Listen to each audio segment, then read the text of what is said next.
Serial actor நேத்திரனின் மறைவு சின்னத்திரை உலகை பெரும் சோகத்துல ஆழ்த்தியிருக்கு. கடந்த 6 மாசமா கேன்சரால பாதிக்கப்பட்ட வந்த அவருக்கு கல்லீரல் பாதித்ததால சில நாட்கள் ஐசியூல சிகிச்சை பெற்று வந்தாரு. இந்த நிலையில நேற்றிரவு சிகிச்சை பலனின்றி நேத்திரன் உயிரிழந்திருக்காரு. குழந்தை நட்சத்திரமா சினிமால நடிக்க ஆரம்பித்த நேத்திரன் அதுக்கப்புறமா சின்னத்திரையில பல சீரியல்கள்ல நடிச்சாரு. இவருடைய மனைவி தீபா நேத்திரனும் ஒரு சீரியல் நடிகை தான்.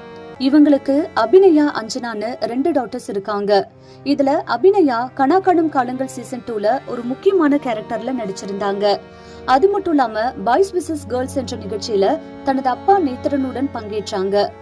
அந்த நிகழ்ச்சியின் சீசன் 2ல டைட்டில் வின்னரா வந்திருந்தாங்க. செகண்ட் டாட்டர் அஞ்சனா ஒரு மூவில ஹீரோயினா நடிச்சிட்டு வராங்க. இந்த நிலையில நேத்திரனின் இந்த திடீர் மறைவு அனைவரையும் சோகத்துல ஆழ்த்தியிருக்கு. அவருக்கு ரசிகர்கள் உள்ளிட்ட சின்னத்திரை பிரபலங்கள் பலரும் இரங்கல் தெரிவிச்சிட்டு வராங்க.